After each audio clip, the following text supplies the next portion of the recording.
السلام علیکم ورحمۃ اللہ وبرکاتہ۔ بسم اللہ والحمد للہ والصلاة والسلام علی رسول اللہ، اما بعد۔ کتاب اخبار الآحاد من صحیح البخاری۔ امام بخاری رحمہ اللہ نے صحیح بخاری کے اندر ایک کتاب قائم کی ہے، کتاب اخبار الآحاد کے نام سے، یعنی خبر احاد کے متعلق قرآن و حدیث میں ہمیں کیا منہج ملا ہے۔ اللہ اکبر۔ یہ کتاب قائم کر کے امام بخاری رحمہ اللہ اس فتنے کا رد کرنا چاہتے تھے جو فتنہ امام بخاری رحمہ اللہ کے دور میں بھی تھا اور آج بھی ہے۔ یہ بات معروف ہے کہ صحیح بخاری کے اندر قدیم جدید ہر طرح کے فتنے کا رد موجود ہے۔ تو الحمدللہ خبر متواتر، خبر احاد کے نام کا، کہ خبر احاد یقین کا فائدہ دیتی ہے، خبر متواتر یقین کا فائدہ دیتی ہے، اور خبر احاد ظن کا فائدہ دیتی ہے۔ خبر احاد کو مشکوک بنانا، خبر احاد کہہ کر وحی کی اہمیت کو گرانا، یہ ایک بہت بڑا فتنہ ہے، جس فتنہ کی ضد میں آج بھی بہت زیادہ مسلمان ہیں۔ ان کی نظر میں ایک امام جو غیر نبی ہے، اس کے قول کی اہمیت کہیں بڑھ جاتی ہے، اور خبر احاد کو وہ اپنے امام کے قول اور فتویٰ کی وجہ سے وہ بالکل انکار کر دیتے ہیں، رد کر دیتے ہیں، نہیں جی یہ خبر احاد ہے۔ استغفر اللہ، معاذ اللہ۔ اللہ رب العالمین کروڑوں رحمت نازل فرمائے امام بخاری رحمہ اللہ پر، جنہوں نے کتاب اخبار الآحاد قائم کر کے اس فتنے کی سرکوبی کی۔ الحمدللہ ہمارا ایمان ہے، مسلمان کا ایمان ہونا چاہیے کہ جو بھی حدیث صحیح ثابت ہو جائے، جو بھی حدیث صحیح ثابت ہو جائے، اس پر ہمارا ایمان ہو جانا چاہیے، ایمان اور یقین ہو جانا چاہیے کہ یہ وحی الہی ہے، اس پر عمل کیا جائے گا، ہمیں شک و شبہ میں جانے کی کوئی ضرورت نہیں ہے۔ یہاں سے جو تشکیک کی، شک کی راہ پر چل نکلا، وہ حقیقت میں شیطان کے راستے پر چل نکلا۔ یہ علم حدیث، یہ علم قرآن اور علم حدیث، یہ اللہ رب العالمین کے علم ہیں۔ ہمارا ایمان ہے اللہ رب العالمین نے جس طرح قرآن کی حفاظت کی ہے، بعین ہی حدیث رسول صلی اللہ علیہ وسلم کی بھی حفاظت کی ہے۔ بلکہ 100 سے زیادہ فنون ہیں حدیث کے متعلق، 10-20 نہیں، 100 سے زیادہ علوم و فنون ہیں علم حدیث کے متعلق، کہ جو ائمہ محدثین نے قائم کیے۔ کیوں قائم کیے؟ حدیث رسول کو محفوظ کرنے کے لیے۔ تاریخ انسانیت میں جس طرح اللہ رب العالمین نے قرآن و حدیث کی حفاظت کے بے شمار طریقے اپنے بندوں کے ذریعے پیدا کیے، اللہ اکبر، تاکہ قرآن بھی محفوظ ہو جائے اور محمد رسول اللہ صلی اللہ علیہ وسلم کی احادیث بھی محفوظ ہو جائیں۔ جس طرح قرآن کے اندر کوئی ایک لفظ، ایک حرف کی تبدیلی نہیں کر سکتا، اللہ کی قسم بعین ہی حدیث رسول صلی اللہ علیہ وسلم کے اندر بھی کوئی شخص ایک حرف کی تبدیلی نہیں کر سکتا۔ علم علل، علم جرح و تعدیل، علم سند، علم تحقیق، علم تخریج و تحقیق، علم دراست الاسانید، علم مضطرب، علم مدرج الی آخرہ، یہ سارے علوم و فنون علم حدیث کے متعلق ہیں۔ ائمہ محدثین نے ایک ایک حرف کو بھی الگ کر دیا ہے کہ یہ حرف معلول ہے، یہ لفظ غلط ہے، یہ جملہ غلط ہے، یہ حدیث کا حصہ نہیں ہے۔ تفصیل کا یہ موقع نہیں ہے، مختصراً عرض یہی ہے کہ جب کوئی حدیث صحیح ثابت ہو جائے اس پر ایمان اور یقین ہونا فرض ہو جاتا ہے۔ وہ حدیث ہے، وہ وحی ہے، وہ دین ہے، اس پر عمل کرنا ہم پر فرض ہے اور ضروری ہے۔ پچھلے مہینے ہمارے دور کے امام، میری مراد فضیلۃ الشیخ شیخ الحدیث حافظ ثناء اللہ زاہدی حافظہ اللہ صادق آباد والے، ان کی کتاب احادیث الصحیحین بین الظن والیقین چھپی۔ لاہور میں ہماری شیخ سے ملاقات ہوئی، تفصیلی ملاقات ہوئی۔ الحمدللہ یہ بہت کمال کتاب ہے۔ تو میرے طلبہ نے مجھ سے اس کتاب کے بارے میں سوال بھی کیا کہ محترم کیا یہ یقین صرف صحیح بخاری مسلم کے ساتھ خاص ہے؟ میں نے ان کو وضاحت کی دلائل و براہین دیے کہ نہیں، ہر صحیح حدیث جو صحیح ثابت ہے، باسند صحیح ثابت ہے، سند متصل ہے، راوی عادل ہیں، راوی ضابط ہیں، شاذ نہیں ہے، معلول نہیں ہے، یہ پانچوں شرطوں کے مطابق وہ حدیث صحیح ہے، خواہ وہ حدیث کی کسی بھی کتاب میں ہو، وہ ہمیں یقین کا فائدہ دیتی ہے۔ اس پر پھر میں نے کہا بھائی شیخ صاحب حافظہ اللہ نے یہ نام رکھا ہے احادیث الصحیحین بین الظن والیقین، اس کا یہ نہیں مطلب کہ وہ یہ کہہ رہے ہیں کہ بخاری مسلم کے علاوہ جو صحیح حدیثیں ہیں ان پر یقین نہیں ہے، یہ مراد نہیں ہے۔ ابھی ہم کتاب و اخبار الاحاد پڑھتے ہیں۔ بسم اللہ۔ باب ما جاء فی اجازت خبر الواحد الصدوق فی الاذان والصلاة والصوم والفرائض والاحکام۔ اللہ اکبر۔ امام بخاری رحمہ اللہ نے پہلا باب قائم کیا ہے خبر واحد کے نفاذ کے بارے میں۔ اجازت سے مراد نفاذ ہے، نافذ کرنا، لاگو کرنا۔ ایسا راوی جو سچا ہے، صدوق ہے، اذان میں، نماز میں، روزہ میں، فرائض میں، احکام میں، یعنی معاملات ہوں، خواہ عقیدہ ہو، خواہ احکام ہوں، ہر چیز میں خبر واحد کو لیا جائے گا، نافذ کیا جائے گا۔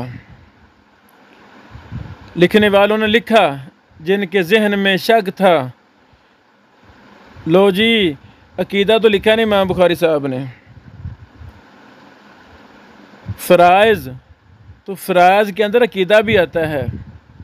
عقیدہ، ایمانیات، عقیدہ توحید وغیرہ وغیرہ، جتنے جو بھی چیزیں فرض ہیں وہ فرائض میں آتی ہیں، کیوں نہیں آتی؟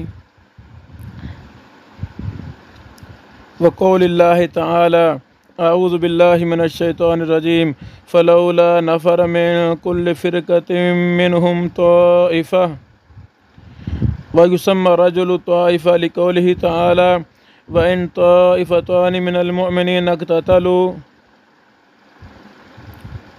فلا اقتتل رجلان دخلا في معنى الآية وقوله تعالى إن جاءكم فاسق بنبأ فتبينوا وكيف بعث النبي صلى الله عليه وسلم أمراءه واحدا بعد واحد فإن سهى أحد منهم رد إلى السنة۔ اللہ اکبر۔ امام بخاری رحمہ اللہ نے یہ چاند آیات کریمہ سے استدلال کیا ہے خبر واحد کے حجت ہونے کے بارے میں، اور کچھ کی طرف اشارہ کر دیا ہے۔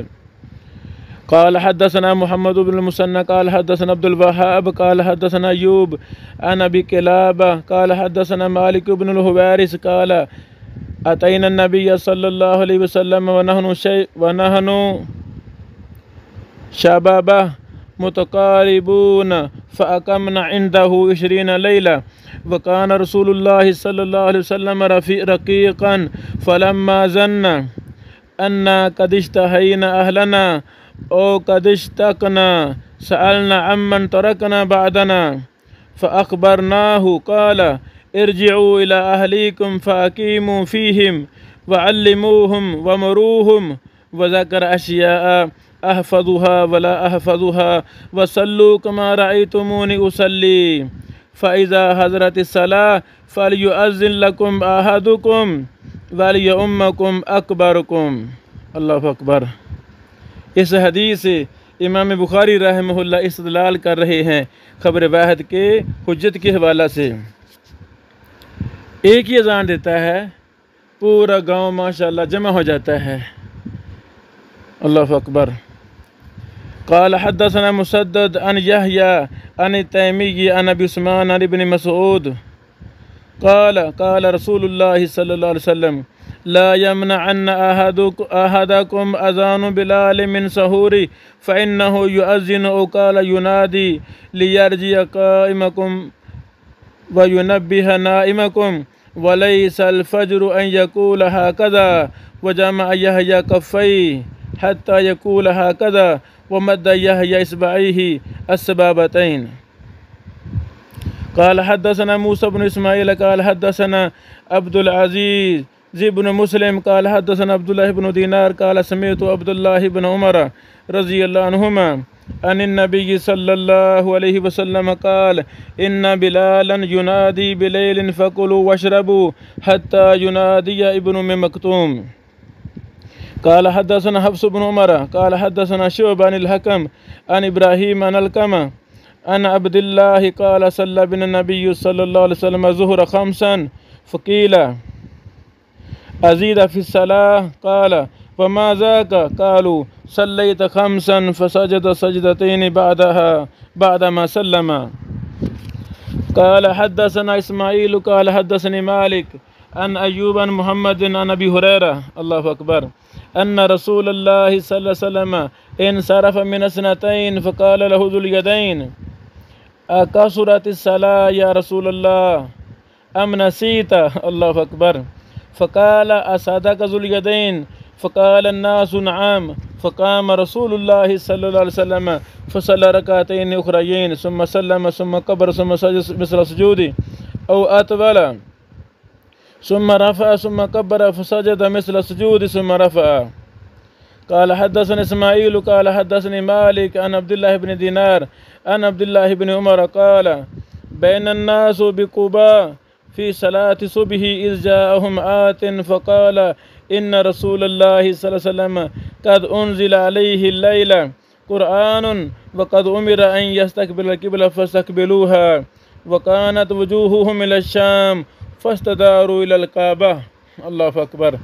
یہ کتنی زبردست دلیل ہے کہ نماز کے اندر مسجد قبلتین میں اللہ اکبر ایک شخص کے ایک صحابی رسول کے اطلاع کی وجہ سے کہ جی قبلہ تبدیل ہو چکا ہے، صحابہ کرام نے فوراً قبلہ تبدیل کر لیا نماز کے اندر ہی. یعنی خبر واحد جب حدیث صحیح ثابت ہو جائے اس پر ہمارا ایمان اور یقین ہو جاتا ہے. الحمدللہ. قال حدثنا يحيى قال حدثنا وكيع عن إسرائيل عن أبي إسحاق عن البراء قال لما قدم رسول الله صلى الله عليه وسلم المدينة صلى نحو بيت المقدس 16 أو 17 شهرا وكان يحب أن يوجه إلى القبلة إلى الكعبة فأنزل الله تعالى قد نرى تقلب وجهك في السماء فلنولينك قبلة ترضاها فوجه نحو الكعبة وصلى معه رجل العصر ثم خرج فمر على قوم من الأنصار فقال هو يشهد أنه صلى مع النبي صلى الله عليه وسلم وأنه قد وجه إلى الكعبة فانحرفوا وهم رکوع فی صلاة العصر. اللہ اکبر. حالت رکوع میں صحابہ کرام ایک صحابی کی خبر پر وہ پھر گئے.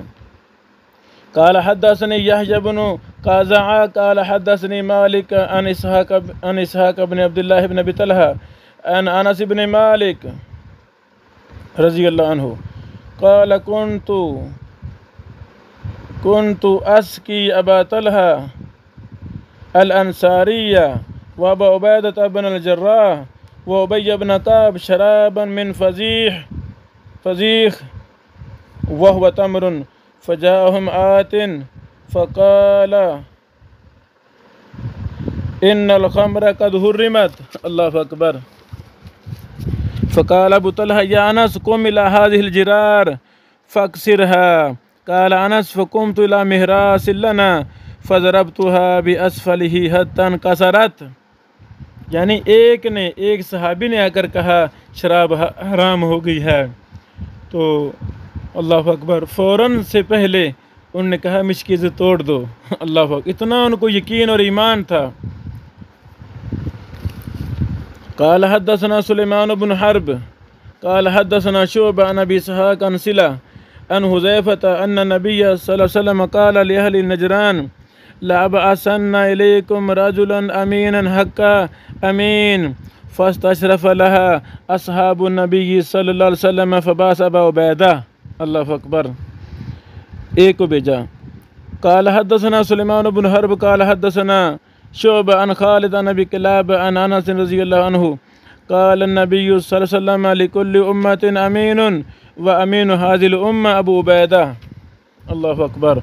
قال حدثنا سليمان بن حرب قال حدثنا حماد بن زيد عن يحيى بن سعيد عن عبيد الله بن هنين عن ابن عباس عن عمر رضي الله عنهم قال وكان رجل من الأنصار إذا غاب رسول الله صلى الله عليه وسلم وشهدته أتيت بما يكون من رسول صلى الله عليه وسلم وإذا غبت رسول الله صلى الله عليه وسلم وشاهد أتاني بما يكون من رسول الله صلى الله عليه وسلم. الله أكبر.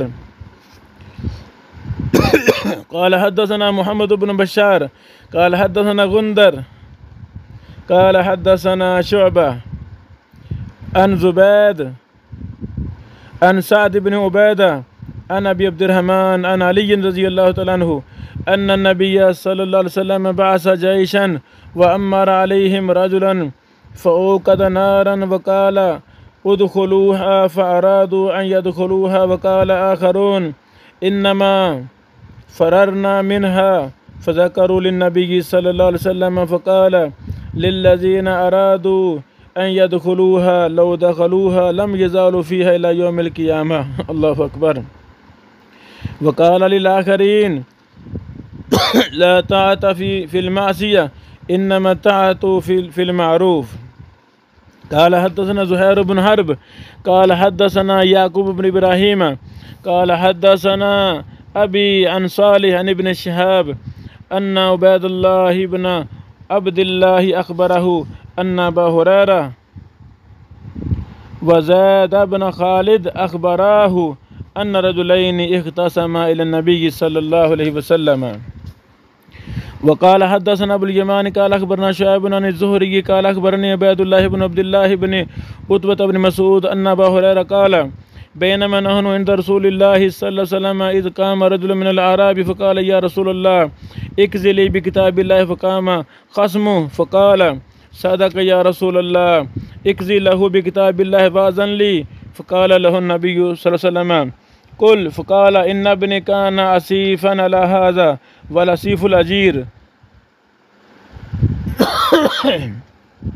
فأذن بامرأته فأخبروني أن على ابني الرجم فافتديت منه ب100 من الغنم ووليدة ثم سألت أهل العلم فأخبروني أن على امرأته الرجم وأنما على ابني جلد 100 وتغريب عام فقال والذي نفسي بيده لأقضين بينكما بكتاب الله أما الوليدة والغنم فردوها وأما ابنك فعليه جلد 100 وتغريب عام وأما أنت يا أناس لرجل من أسلم فاغدوا الامرأة هذا فإن اعترفت فارجمها. الله أكبر.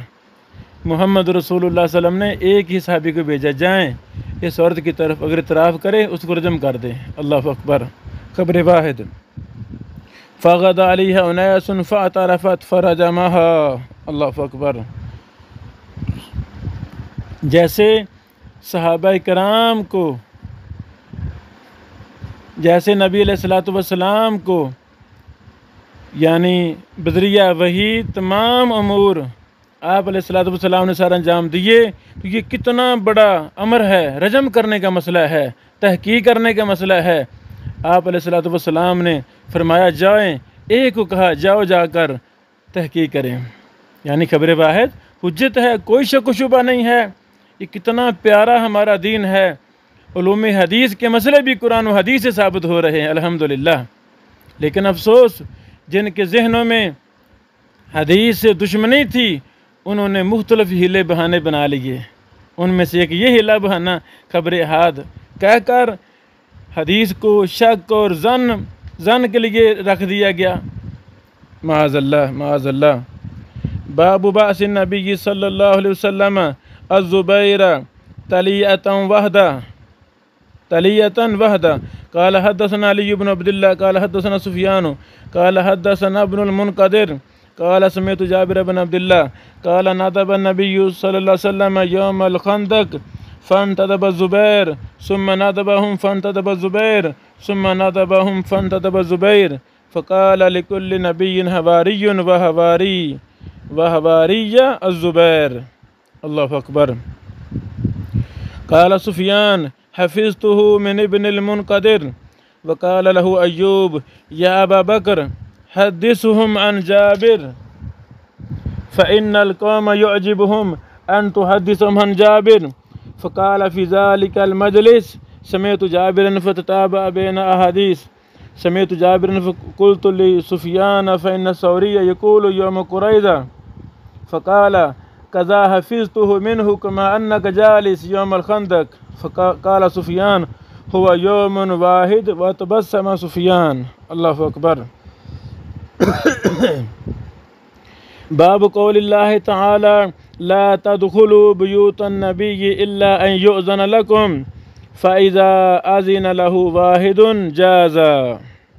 اجازت طلب کرنا، کسی گھر جانا ہو تو آگے سے ایک اجازت دے دے، ایک یہ نہیں سارے اجازت دیں، ایک اجازت دے دے تو آپ اندر جا سکتے ہیں۔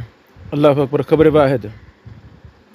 قال حدثنا سليمان بن حرب قال حدثنا حماد عن أيوب عن أبي عثمان عن أبي موسى أن النبي صلى الله عليه وسلم دخل حائطا وأمرني بحفظ الباب فجاء رجل يستأذن فقال إذن له وبشر بالجنة۔ الله أكبر۔ فإذا أبو بكر ثم جاء عمر فقال إذن له وبشر بالجنة ثم جاء عثمان فقال إذن له وبشر بالجنة۔ الله أكبر۔ قال حدثنا عبد العزيز بن عبد الله قال حدثنا سليمان بن بلال عن يحيى عن عبيد الله بن حنين سمع ابن عباس عن عمر رضي الله تعالى عنهم قال جئت فإذا رسول الله صلى الله عليه وسلم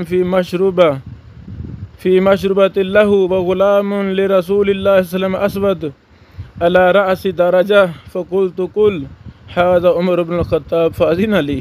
الله أكبر۔ باب ما كان يبعث النبي صلی اللہ علیہ وسلم من الامراء والرسل واحدا بعد واحد۔ نبی علیہ الصلوۃ والسلام نے کتنے زیادہ صحابہ کرام کو ایک ایک کو پیغام دے کر بھیجا۔ یہ خبر واحد ہے، حجت ہے الحمدللہ، کوئی مسئلہ ہی نہیں۔ وقال ابن عباس بعث النبی صلی اللہ علیہ وسلم دحیہ الکلبی في كتابه لا عظيم بصرى أن يدفعه إلى قيصر۔ قال حدثنا يحيى بن بكير قال حدثني الليث عن يونس عن ابن شهاب أنه قال أخبرني عبيد الله بن عبد الله بن عتبة أن عبد الله بن عباس أخبره أن رسول الله صلى الله عليه وسلم بعث بكتابه إلى كسرى فأمره أن يدفعه إلى عظيم البحرين إلى كسرى فلما قرأه كسرى مزقه فحسبت أن ابن المسيب قال فدعا عليهم رسول الله صلى الله عليه وسلم أن يمزقوا كل ممزق۔ اللہ اکبر۔ قال حدثنا مسدد قال حدثنا يحيى عن يزيد بن أبي عبيد قال حدثنا سلمة بن الأكوع أن رسول الله صلى الله عليه وسلم قال لرجل من أسلم أذن في قومك أو في الناس يوم عاشوراء أن من أكل فليتم بقية يومه ومن لم يكن أكل فليصم. باب وساط النبي صلى الله عليه وسلم وفود العرب أن يبلغوا من وراءهم. قال مالك بن الحويرث قال حدثنا علي بن الجعد قال أخبرنا شعبة تحويل سند وحدثني إسحاق قال أخبرنا النضر قال أخبرنا شعبة عن أبي جمرة قال كان ابن عباس يقعدني إلى سريري فقال إن وفد عبد القيس لما أتوا رسول الله صلى الله عليه وسلم قال من الوفد؟ قالوا ربيع. قال مرحبا بالوفد والقوم غير خزايا ولا ندامة. قالوا يا رسول الله إن بيننا وبينك كفار مزر فمرنا بأمر ندخل به الجنة ونخبر به من وراءنا.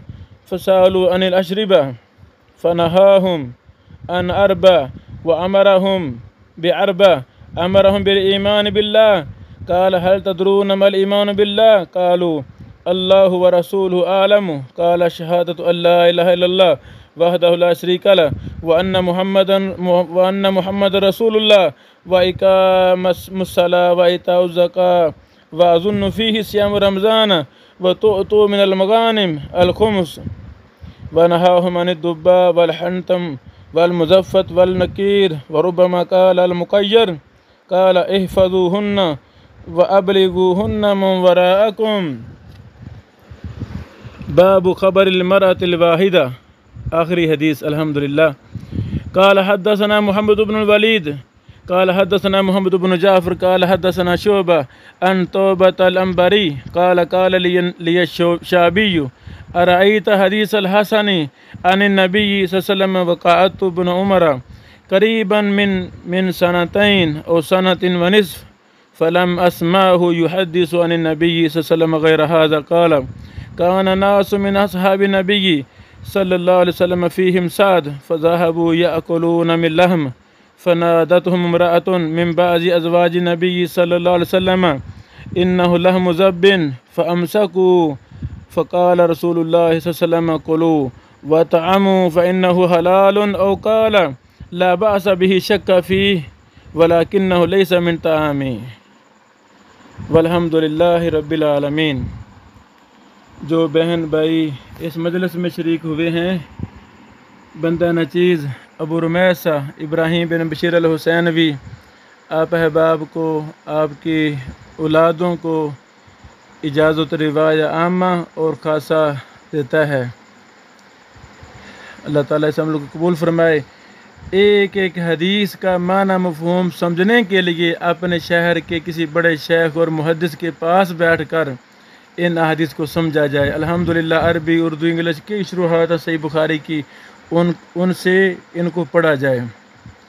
بندہ نچیز بھی اپنی ایک شرح انشاءاللہ جلد شائع کر رہا ہے. ہم نے اس پر کافی تفصیلات جمع کی ہیں. اللہ تعالیٰ قبول فرمائے. تو حق یہ ہے کہ ہم ایک ایک حدیث پر گھنٹوں لگائیں لمبی لمبی بحوث کریں لیکن دیگر مصروفیات کی وجہ سے ایسے مشکل ہے.